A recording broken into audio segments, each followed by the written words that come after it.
Un curso de milagros, capítulo 4, las ilusiones del ego. 2. El ego y la falsa autonomía. 1. Es razonable preguntarse cómo pudo la mente haber inventado al ego. De hecho, esa es la mejor pregunta que puedes hacerte.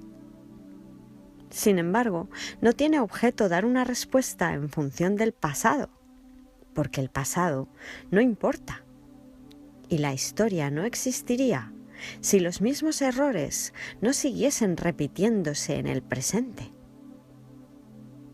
El pensamiento abstracto es pertinente al conocimiento, porque el conocimiento es algo completamente impersonal. Y para entenderlo no se necesita ningún ejemplo. La percepción, por otra parte, es siempre específica y por lo tanto concreta. 2. Todo el mundo inventa un ego o un yo para sí mismo, el cual está sujeto a enormes variaciones debido a su inestabilidad. También inventa un ego para cada persona a la que percibe, el cual es igualmente variable. Su interacción es un proceso que los altera a ambos, porque no fueron creados por el inalterable o mediante él. Es importante darse cuenta de que esta alteración ocurre con gran facilidad, tanto si la interacción tiene lugar en la mente como si entraña proximidad física. Pensar acerca de otro ego es tan eficaz en el proceso de cambiar la percepción relativa como lo es la interacción física. No puede haber mejor ejemplo que este de que el ego es solamente una idea y no un hecho. 3. Tu propio estado mental es un buen ejemplo de cómo fue inventado el ego. Cuando repudiaste el conocimiento, fue como si jamás lo hubieses tenido. Esto es tan evidente que basta con que lo reconozcas para constatar que eso es lo que en realidad ocurre. Y si eso ocurre en el presente, ¿por qué habría de sorprenderte que hubiese ocurrido en el pasado?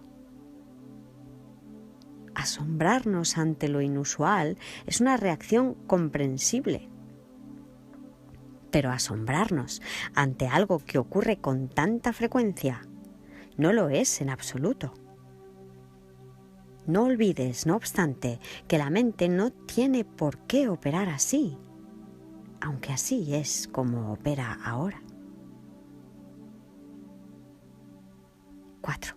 Piensa en el amor que los animales sienten por sus crías y en la necesidad que sienten de protegerlas.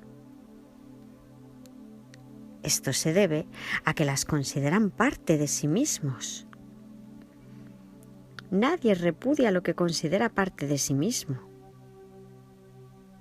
La manera en que reaccionas ante tu ego es similar a cómo Dios reacciona ante sus creaciones, con amor, con protección y con caridad. Tus reacciones ante el yo que inventaste no son sorprendentes. De hecho, son muy similares a la forma en que algún día reaccionarás ante tus creaciones reales, las cuales son tan eternas como tú. No es cuestión, por lo tanto, de cómo reaccionas ante el ego, sino de lo que crees ser. Creer es una función del ego, y mientras tu origen siga sujeto a interpretaciones, lo seguirás viendo desde el punto de vista del ego. Cuando el aprendizaje deje de ser necesario, simplemente conocerás a Dios. La creencia de que hay otra forma de percibir es la idea más sublime de que es capaz el pensamiento del ego. Ello se debe a que dicha idea reconoce, aunque sea mínimamente, que el ego no es el ser.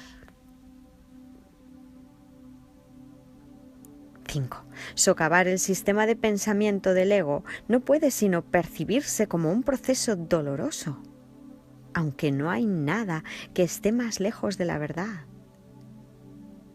Los bebés gritan de rabia cuando se les quita un cuchillo o unas tijeras, a pesar de que si no se hiciese podrían lastimarse. En este sentido, todavía eres un bebé. No tienes una idea clara de lo que es el verdadero instinto de conservación. Y probablemente decidirás que necesitas precisamente lo que más daño te haría. Sin embargo, tanto si lo reconoces ahora como si no, has acordado cooperar en el empeño por llegar a ser inofensivo y servicial. Atributos estos que son necesariamente inseparables. Incluso las actitudes que tienes a ese respecto son necesariamente conflictivas, puesto que todas las actitudes están basadas en el ego. Esto, sin embargo, no perdurará. Ten paciencia mientras tanto y recuerda que el desenlace es tan seguro como Dios. 6. Solo aquellos que tienen una sensación real y duradera de abundancia pueden ser verdaderamente caritativos. Esto resulta obvio cuando consideras lo que realmente quiere decir ser caritativo. Para el ego, dar cualquier cosa significa tener que privarse de ella. Cuando asocias el acto de dar con el sacrificio, das solamente porque crees que de alguna forma vas a obtener algo mejor. Y puedes, por lo tanto, prescindir de la cosa que das. Dar para obtener es una ley ineludible del ego, que siempre se evalúa a sí mismo en función de otros egos. Por lo tanto, está siempre obsesionado con la idea de la escasez, que es la creencia que le dio origen. Su percepción de otros egos como entes reales no es más que un intento de convencerse a sí mismo de que él es real. El amor propio, desde el punto de vista del ego, no significa otra cosa que el ego se ha engañado a sí mismo creyendo que es real y, por lo tanto, está temporalmente menos inclinado a saquear. Este amor propio es siempre vulnerable a la tensión. Término que se refiere a cualquier cosa que él perciba como una amenaza a su existencia. 7. El ego vive literalmente a base de comparaciones. La igualdad es algo que está más allá de lo que puede entender y, por lo tanto, le es imposible ser caritativo. Lo que el ego da nunca emana de una sensación de abundancia, porque él fue engendrado precisamente como un sustituto de esta. Por eso es por lo que el concepto de obtener surgió en su sistema de pensamiento. Los apetitos son mecanismos para obtener que representan la necesidad del ego de ratificarse a sí mismo. Esto es cierto tanto en el caso de los apetitos corporales como en el de las llamadas necesidades más elevadas del ego. El origen de los apetitos corporales no es físico. El ego considera al cuerpo como su hogar y trata de satisfacerse a sí mismo a través de él. Pero la idea de que eso es posible es una decisión de la mente que está completamente confundida acerca de lo que realmente es posible. 8. El ego cree que tiene que valerse por sí mismo para todo. lo cual no es más que otra forma de describir cómo cree que él mismo se originó.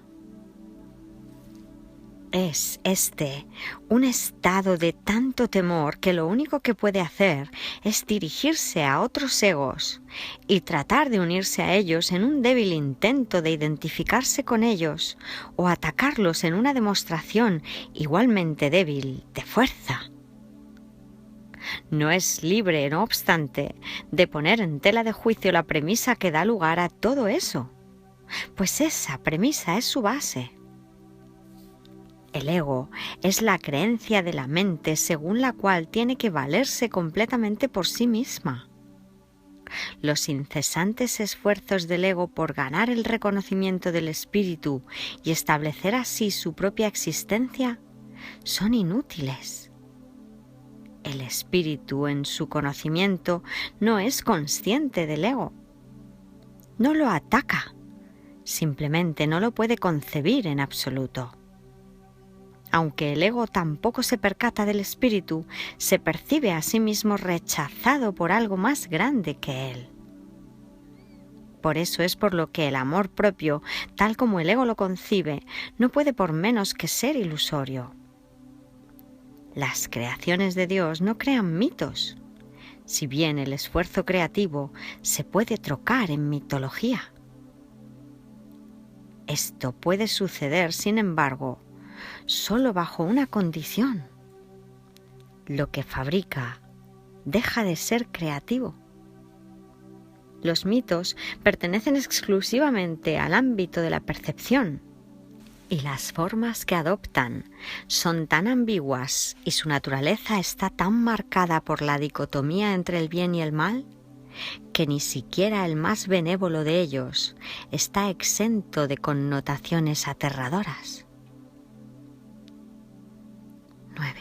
Los mitos y la magia están íntimamente relacionados, ya que los mitos generalmente tienen que ver con el origen del ego y la magia con los poderes que el ego se atribuye a sí mismo. Los sistemas mitológicos incluyen por lo general alguna descripción de la creación y la conectan con su forma particular de magia. La llamada lucha por la supervivencia no es más que la lucha del ego por prolongar su propia existencia, así como la interpretación que ha hecho con respecto a su comienzo. Este comienzo casi siempre se asocia con el nacimiento físico, ya que resulta difícil sostener que el ego existía antes de este momento. Los más religiosos de los mitos basados en el ego puede que postulen que el alma existía antes y que seguirá existiendo después de un lapso temporal de vida en el ego. Algunos postulan incluso que el alma será castigada por este lapso. La salvación, no obstante, no es aplicable al espíritu, pues éste no está en peligro y por lo tanto no tiene que ser rescatado. 10.